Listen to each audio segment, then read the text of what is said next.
Yeezy day. Day 2, right? Yo, what's going on with your YouTube? Jumping Chris here. We're coming back at y'all with another vid, and what we have here today is like a recap discussion video about day 2 of Yeezy Day, which was mainly in Europe and also in Asia. And then we'll talk about some resale prediction of like what will be the resale price on resale prediction when these like come out or when these drop and stuff. Because right now resale price is pretty high, and we'll just talk about that. But as of right now, EU, man, woo! Shout out to all the people over at EU. You know, I appreciate y'all. A lot of them hit me up and told me how the day was, and it didn't look too great, but it didn't look too bad again. I guess I want to say, like, hey, it had to be better than last year, right? Low key, I think EU, they got like some really good stuff. Like they had some stuff that we didn't get over in the US. I mean, I still thought the US had, you know, was maybe a better drop, but like, and we probably had more stuff, but EU had some solid stuff. They had a solid lineup. I don't think there was no Yeezy supply. It was mainly on the Confirm app, so you guys had a lot of exclusive access, and also a lot of some shock drops, surprise drops, and then mainly was all draw. Maybe they found out the way how it was in US, and they figured how we had it pretty bad on Yeezy supply.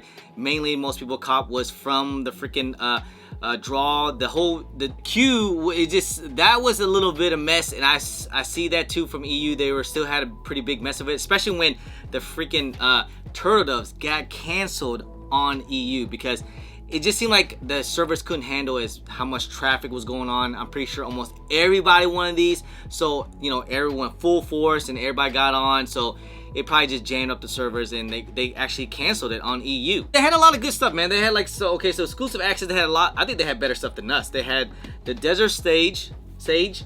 I mean, again, like this one has like, this has a little reflective stripe. They even got the wave runners, and that was a lot of people kind of complaining about that in the US.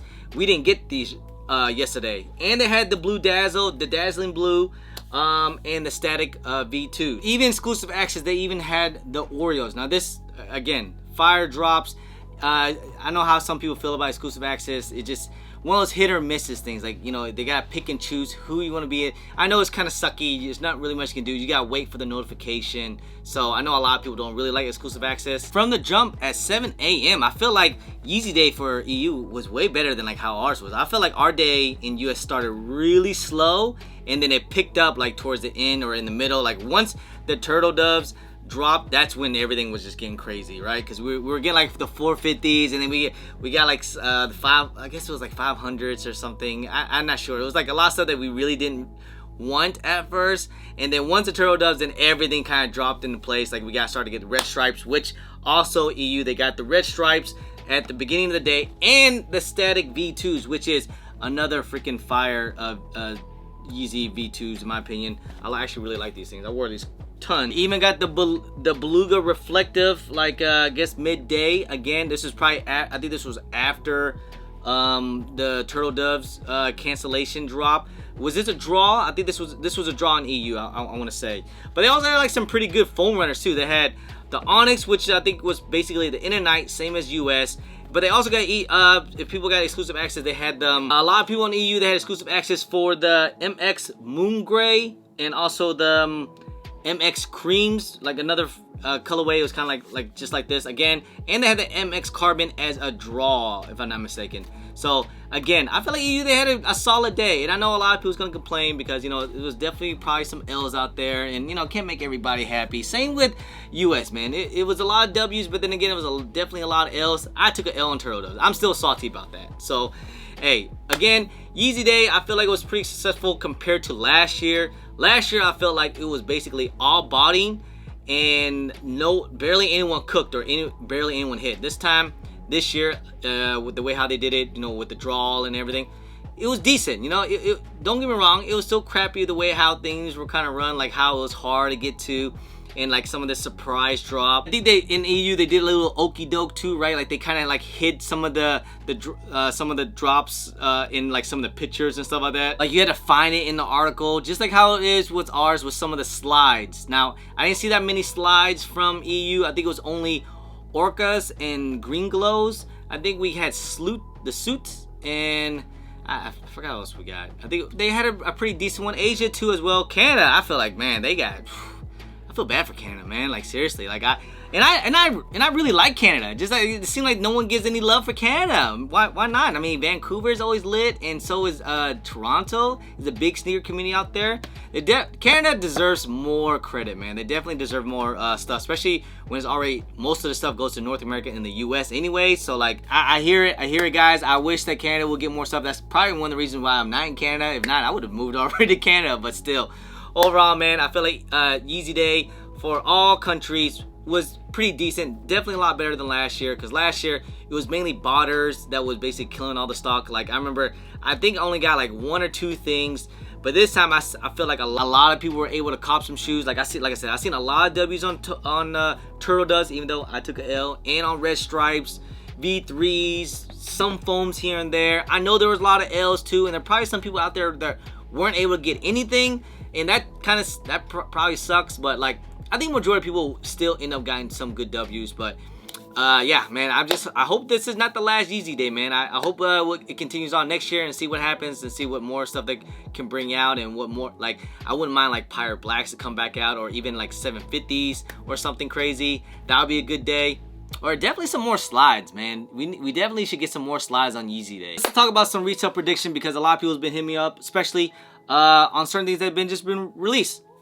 Obviously, Red Stripes, we're already looking at the resale price. These things did hit at one point like almost a freaking $1,000, which was crazy. And this was when the Yeezy hype was at its highest, you know, like highest, right? This was like 1,900. I hope you guys sold it when it was that high. Like, I hope you guys weren't holding on Yeezy. Like I always told you guys, no Yeezys are safe. Seeing resale price on these things are right now from a size like 9 to like basically whatever. It's all about throughout the, through the boards, like 320, 330.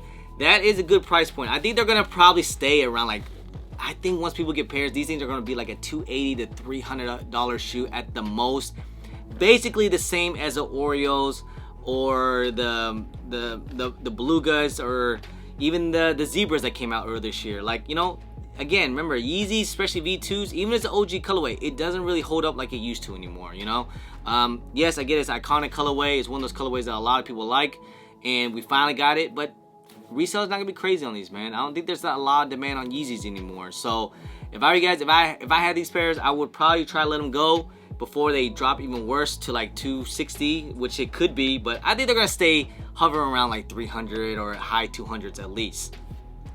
Now the big one, I guess I'll tell you guys, is the Turtle Doves. These are touching like what, 600 right now? Remember, these things were touching at $2,000 at one point, back when the Yeezy hype was at its highest. Like, yeah, I remember these things were like $2,000 at Fight Club. So that was crazy times. But right now, again, it's a V1. I get it. This is one of probably the best Yeezys to ever release, and we haven't seen this thing since 2015, so about 8 years now. And the Yeezy hype, like I said, is not what it used to be anymore. And I feel like a lot more people got W's on the Turtle Doves than like the first release, if you think about it.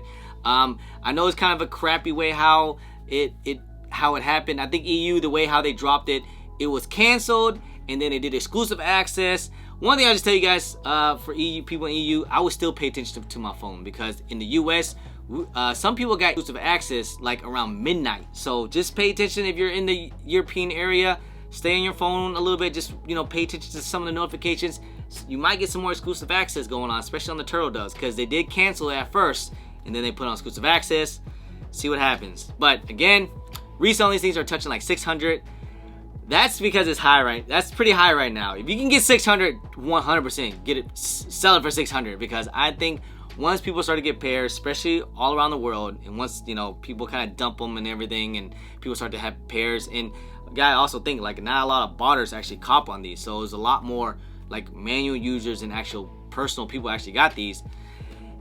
Man, I really think this is gonna be like a 350, 400 max type of shoe. It might even touch 300, to be honest. I'm just gonna put it out there. I'm not trying to sound like I'm salty, man, but I'm just saying it could most likely gonna be a 350 to about $400 shoe once it's all said and done. Once after Yeezy Day and all that, everything gets over with and people start to, try and move pairs and little Timmy start to undercut.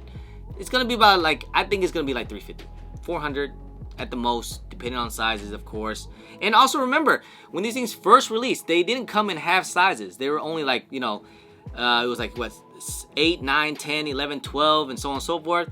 This time around, we actually even got half sizes. We had 9, 9.5, 8.5, 10.5. So there was definitely a lot more pairs going around this time compared to what it was when they first released in 2015. Other the V2s are probably gonna be about the same. They're gonna be probably touching around like 280 and stuff like that. This is basically how it used to be back in 2018. Foam runners, on the other hand, remember these things retail for like 90 bucks. I think they're gonna probably stay what they are right now. They're not really going for that much higher, like high 100s, like 190, or even like some, I saw even some touching 150. But you know about foam runners. People love foam runners and slides. You can always tax on slides and foam runners. People always pay markup on them. So I think you can basically kind of charge, kind of not like whatever, but you can probably charge a decent amount and still make some good bread on foam runners, you know. Even slides too. Same thing with slides. You can always kind of tax the high on them or pay, you know, charge up over market. So that's just one thing about slides and foam runners. That's why they've been my best movers so far this year, or even last year too. Yeah, man, that's pretty much the end of the video, guys. Just want to have this little discussion, some recap between EU and of course US and everything. I think next week we're supposed to be getting a sneakers day on Nike, but I think that's going to be EU only though. Once I get all the information, I'll make a separate video about that, but it's supposed to be on August 8th. I think it's going to be EU only. So hey, 2 points to the EU people. And don't forget, this weekend I will see you guys in St. Louis at the Greater Sneaker Society. I'll have a table, so make sure you guys come through and all that. Last time was a good time in the event. It was like, they had like over 100 tables last time. I think you got about like over 120 something tables right now, and you know, probably about like 1,000 attendees and stuff like that. But you know, St. Louis is always a good time. But then next week, I will see you guys at the Soul Train sneaker event over in Alabama, guys. I will be there on August 13th. I'll be in the area. I'm gonna see my boy up there. I'll see Snipe, Unbreakable, and I think Kick's gonna come through the building too as well. So it's my first time in Alabama, so I can't wait to see it. And it's supposed to be like a sneaker festival. It's not gonna be like your original type of sneaker event. So it's gonna be like a full sneaker festival. So I can't wait for that, guys. Anyway, guys, I appreciate y'all. I love y'all. If you guys don't mind, please hit that thumbs up. Subscribe if it's your first time here. Comment down below and please hit that bell for all the notifications when I do drop vids. And don't forget to follow me on all my social media at German Chris on IG, sometime on Twitter, and don't forget Snapchat. Anyway, guys, appreciate y'all, love y'all. I'm German Chris. Peace.